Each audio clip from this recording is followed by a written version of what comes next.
பச்சை புடவைக்காரியாய் உன் தாய் மீனாட்சி நான் இன்று உன்னிடம் வந்திருக்கிறேன். என் தங்கமான தங்கப்பிள்ளையே, உனக்காகத்தான் உன் தாய் மீனாட்சி நான் காத்திருக்கிறேன். குழந்தையே, என்னிடம் வா. இப்போது உன் வாழ்வில் நடக்கப் போகும் மாற்றங்களால் சமீப காலமாக நீ இழந்த நம்பிக்கையை மீட்டு கொண்டு வரும். எது உன் வாழ்க்கைக்கு உகந்ததோ அதையெல்லாம் நீ செயல்படுத்தி வெற்றி காண உனக்கு வழி காண்பிப்பேன். நீ எதையும் எதிர்கொள்ளும் தைரியத்தோடு எப்போதும் வாழ்வை எதிர்கொள்ள வேண்டும். நேர்மறை எண்ணங்கள் தான் உன்னை இவ்வளவு தூரம் அழைத்து வந்துள்ளன என் தங்கமே. அதே போல நீ நிச்சயம் முன்னேறப் போகிறாய். உன்னுடைய நிம்மதிக்கும் ஆனந்தத்திற்கும் உன் தாய் மீனாட்சியான நான் உனக்கு உத்தரவாதம் தருகிறேன். என்னை நம்பி இந்த பதவியினை நீ கேள் என் குழந்தையே. இங்கு வாழ்க்கையில் எதுவுமே காரண காரியங்கள் இல்லாமல் நடக்காது. வெட்ட வெளியில் வானில் இறைவனால் அமைக்கப்பட்டுள்ள இந்த உலகங்கள் அனைத்துமே காரண காரியங்களோடு திட்டமிட்டபடி இயங்கி வந்து கொண்டு இருக்கிறது. இந்த உலகத்தில் உள்ள ஒவ்வொருவரும் தனித்தனியாக இதுவரை எடுத்த ஒவ்வொரு பிறவியிலும் வாழ்க்கையில் தினம் செய்த இப்போது செய்து வரும் ஒவ்வொரு வினைக்கும் சமமான எதிர்வினை ஒன்று இந்த பிரபஞ்சத்தில் பதிவாகி அதுவே உரிய காலங்களில் அவர்களுக்கு திரும்ப நடக்கிறது. இதையே தாத்தா, பாட்டி, அம்மா, அப்பாவே அதே உருவ அமைப்போடு திரும்ப பிள்ளைகளாக பிறந்திருக்கிறார்கள் என்ற அடிப்படையில் அவர்கள் பெயரை நீங்கள் எல்லோருக்கும் வைத்து வருகிறீர்கள். மேலோட்டமாக பார்த்தால் இன்னார் செய்த செயல்களால் தான் இன்னாரெல்லாம் அனுபவிக்கிறார்கள் என்று தோன்றும். ஆனால் ஒரு நெருப்பு உன்னை சுட்டுவிட்டால் நீ நெருப்பின் மீது பழி சுமத்துவது இல்லை. உன்னுடைய கவனக்குறைவோ அல்லது பிறர் வேலை உன்னுடைய கெட்ட நேரம் என்று நினைக்கிறாய். நன்கு யோசித்து பார்த்தால் நன்றும் தீதும் பிறர் செய்து வாரா என்பதும் நமக்கு நன்மை துன்பம் செய்பவர்கள் வெறும் கருவிகள்தான் என்பதும் நாம் முந்தைய பிறவியில் செய்ததே நமக்கு திரும்ப அந்த கருவிகளின் வடிவில் வருகிறது என்றும் உனக்கு புலப்படும். உன் துன்பத்தை நீயே பெருமளவு உனக்கு நல்ல காலம் வரும் வரையில் குறைத்து கொள்வாய். எல்லாவற்றிற்கும் பின்னால் ஒரு காரணம் நிச்சயம் இருக்கிறது. இறைவனே குரு வடிவில் வருவதால் அவரை நீங்கள் சரணடையும் போது இறைவனால் படைக்கப்பட்ட நீங்களே பிறர் குற்றங்களை மன்னிக்கும் போது உங்களுடைய பெரும்பாலான குற்றங்கள் உங்களுக்கும் மன்னிக்கப்படும். எதிர்காலத்திலும் நீங்கள் குற்றமேதும் செய்யாமல் நல்லவைகளையே செய்யும்படி இறைவனால் பார்த்து கொள்ளப்படும். என்னை நீங்கள் இறை வடிவத்தில் உள்ள குருவாக கருதி என்னை இறுக பற்றினால் மேலே சொன்ன வாழ்க்கையின் பொருளை உங்களுக்கு உணர்த்தி உங்களை பொறுமையாக இருக்க வைத்து நாம ஜபம் ஜெபிக்க வைத்து எதையும் நீங்கள் அனுபவிப்பது முழுவதும் தெரியாமல் என் அருளால் உங்கள் இரும்பு போன்ற கர்மாவை பஞ்சு போலாக்கி தலைக்கு வந்தது தலைப்பாகையோடு போய்விட்டது என்றபடி மட்டும் உங்களை அனுபவிக்க வைத்து அதிலிருந்து ஒவ்வொருவராக உங்களை விரைவில் வெளியில் வர வைத்து உங்கள் விருப்பங்களையும் என் விருப்பங்களையும் நிறைவேற்ற செய்வேன். உன் மனதில் ஏன் இத்தனை பாரம்? இந்த பாரங்களை சுமந்து கொண்டு எத்தனை தூரம் உன்னால் செல்ல முடியும்? என் பிள்ளையே, இதை கொஞ்சம் இறக்கி வைத்தால்தான் என்ன? சுமையோடு உன்னால் வெகு தூரம் செல்ல முடியாது. உன் பாரத்தை என் மீது இறக்கி வைத்துவிட்டு மிதமான மனதோடு வாழ்வை நடத்து. உனக்கு வலிமையான வெற்றியை உன் அன்னையான நான் தருகிறேன். என்னை நம்பி என் பாதத்தில் உன் பாரங்களை இறக்கி வை. நீ ஏன் இந்த பாரங்களை சுமந்து கொண்டு இருக்கிறாய்? வாழ்வில் இன்னும் பல தூரங்களை கடக்க வேண்டியுள்ளது. இன்னும் ஓரிரு தினங்களில் உனக்கு ஒரு மகிழ்ச்சியான செய்தியை உன் அன்னையான நான் உனக்கு தரப்போகிறேன். நீ நம்பிக்கையோடு இரு என் குழந்தையே. வந்த சில தடைகளை எண்ணி மனம் வருந்தாதே. வரப்போகின்ற உயர்வு பெரியதாகும். உன் எண்ணம் எதுவோ அதே போல எல்லாம் வண்ணமயமாகும். இருளில் இருந்து வெளிவந்து ஒளி சூழ நீ வாழப்போகிறாய். எனக்கு மட்டும் ஏன் எதுவும் சரியாக அமையவில்லை? என் வாழ்க்கை எப்பொழுது சிறப்பாக அமையும் என்ற எண்ணத்தை முதலில் விடு. உனக்கு கிடைத்த வாழ்க்கையை எண்ணி மகிழ்ச்சி கொள். ஏனென்றால் உனக்கு சாதாரணமாக தோன்றும் வாழ்க்கையானது பலருக்கு கனவாக இருக்கிறது. வாழ்க்கையில் நீ உயர்ந்த நிலையை அடைய வேண்டும் என்றால் கோபத்தை குறைத்து கொள்ள வேண்டும். உதாரணத்திற்கு, ஒரு வீட்டின் அடுப்பறைக்குள் பாம்பு தெரியாமல் சென்றுவிட்டது. உள்ளே உள்ள பாத்திரங்களின் மேல் மெல்ல ஊர்ந்து போகும்போது ஏதோ ஒரு கூர்மையான பொருளால் அதனுடைய உடலில் சிறு காயம் ஏற்பட்டுவிட்டது. உடனே கோபத்தோடு அங்கு இருந்த ஒரு கூரான பொருளை கடிக்க முயற்சி செய்தது அந்த பாம்பு. அது கத்தி. கத்தி அறுத்ததால் அதன் வாய்ப்பகுதியில் கிழிந்து இரத்தம் வர ஆரம்பித்தது. பாம்புக்கு கோபம் தலைக்கு ஏறி அந்த கத்தியை சுற்றி வளைத்து கொல்லும் நோக்கத்தோடு சுற்றி இருக்க ஆரம்பித்தது. தன்னுடைய பலம் முழுவதையும் சேர்த்து காண்பிக்க ஆரம்பித்தது. கடைசியில் என்ன ஆனது? முழு உடலும் கத்தியால் வெட்டப்பட்டு காயமாகி இரத்தம் கொட்ட ஆரம்பித்தது. என்ன நடக்கிறது என்று புரிந்து கொள்வதற்கு முன்பே அந்த பாம்பு தனது செயலாலேயே உடல் துண்டாக்கப்பட்டு இறந்து போனது. இதே போலத்தான் நமது வாழ்க்கையிலும் மற்றவர்களிடம் தேவையில்லாத வார்த்தைகளை உபயோகப்படுத்தி விடுகிறோம். அதன் வீரியம் நம்மையே தாக்கும்போது நாம் செய்த தவறு என்ன என்பதை உணர்ந்து அதிலிருந்து விலகி போகாமல் மேலும் மேலும் கடினமான வார்த்தைகளை பிரயோகிக்க ஆரம்பித்து அதன் எதிர்விளைவால் நமது மன நிம்மதியை இழந்து தேவையற்ற கோபம், பதட்டம், மன அழுத்தம் இவற்றால் நமது உள்ளம் உடல் நலத்தையும் கெடுத்துக்கொண்டு நம்மையே இழந்து விடுகிறோம். தேவையற்ற கோபத்தை விடு, நீ இன்பமாய் வாழ முடியும். உனக்கு எல்லா சூழ்நிலைகளிலும் உன் அன்னையான நான் துணை இருப்பேன். என் வார்த்தைகள் மீது நம்பிக்கை வைத்து செயல்படு. வாழ்க்கையில் நீ உயர்ந்த நிலையை அடைவாய். இருளை கண்டு மிரளாதே குழந்தையே.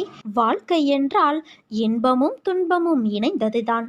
இன்பத்தை மட்டுமே அனுபவித்தவனும் இல்லை, துன்பத்தை மட்டுமே அனுபவித்தவனும் இல்லை.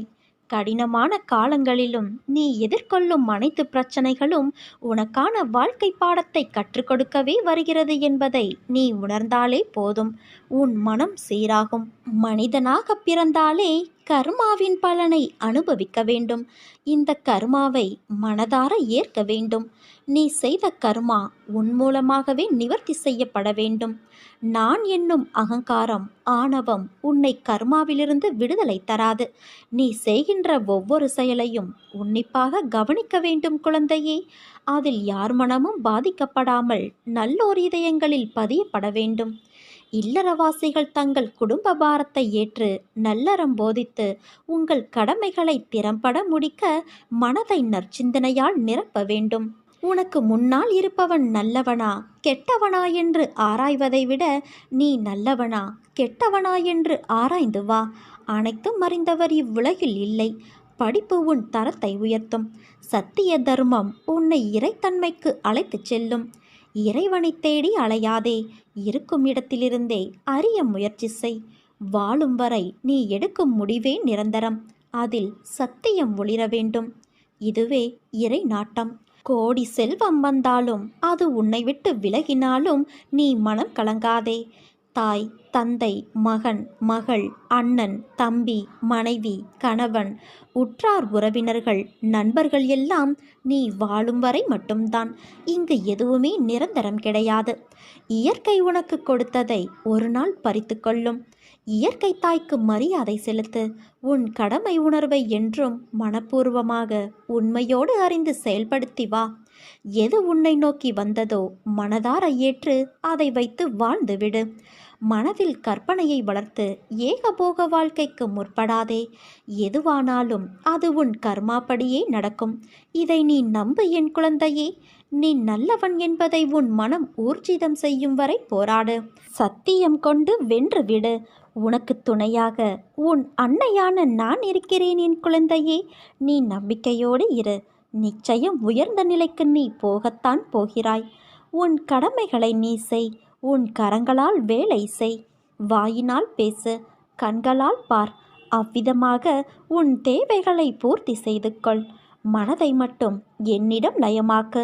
உன் சிரமத்திற்கு அதிகமாக 100 மடங்கு நான் உனக்கு தருகிறேன் என் குழந்தையே.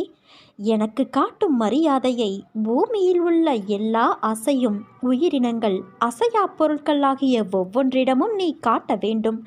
இதுதான் என்னை மதிப்பதும் வணங்குவதுமான என் வழிபாட்டிற்கான வழியாகும். நான் உன் அன்பிற்கு வசப்பட்டுவிட்டேன். இனி உன்னை விட்டு நான் எங்கும் போக மாட்டேன். இனி உன் எதிர்காலத்தை பற்றி உனக்கு கவலையே வேண்டாம் குழந்தையே. முக்காலமும் உனக்கு நான் துணையாக இருப்பேன். உன் கஷ்டங்கள் எல்லாம் உன்னை தாழ்த்துவதற்கு என்று நீ நினைத்து கொள்கிறாய். ஆனால் உண்மையிலேயே அது உன்னை தாழ்த்துவதற்கல்ல, அடுத்த கட்டத்திற்கு உன்னை மேம்படுத்துவதற்கு.